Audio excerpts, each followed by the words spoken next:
Москвадан сүйлөйбүз. Москва вакыты боюнча саат 7. Ардактуу радио көрөрмандар, сиздер соңку сааттарга алынган жаңылыктар түрмөгү менен таанышып жатасыздар. Студияда Улкан Дүйшөева, саламатсыздарбы?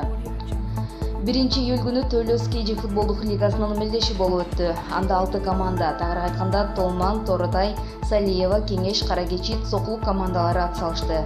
Көрүүчүлөрдүн бүйүрүн кызыткан бул таймаш алдыга басып чыккан жеңүүчүлөрдүн ийгилиги менен аяктады. Оюн соңунда спорт ден соолуктун булагы деген уран менен мыкты командаларга акчалай белектер ыйгарылды. Москвада жаңыдан ачылган Элдик онлайн радиосу интернет аркылуу бардык мекендештерге өз кызматын көрсөтө баштады. 1-июлдан баштап жаңылыктар түрмөгү куттуктоо программалары обого чыкты.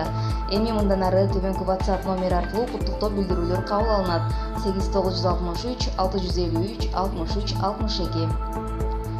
Аба ырайы тууралуу маалымат. Ош облусунда түнкүсүн +20, күндүз 35 градуска чейин күн ысык болот. Борборубуз Бишкекте түнкүсүн 19, күндүз 33 градуска чейин күн ысык болот. Жаан-чачын болбойт. Ал эми Москва шаарында түнкүсүн 13, күндүз 23 градуска чейин жылуу болот. Ала булут каптап турат, жаан-жаашы күтүлөт. Ардактуу радио көрөрмандар, сиздер соңку сааттарга алынган жаңылыктар түрмөгү менен тааныш болдуңуздар. Ар дайым биз менен бирге болуңуздар.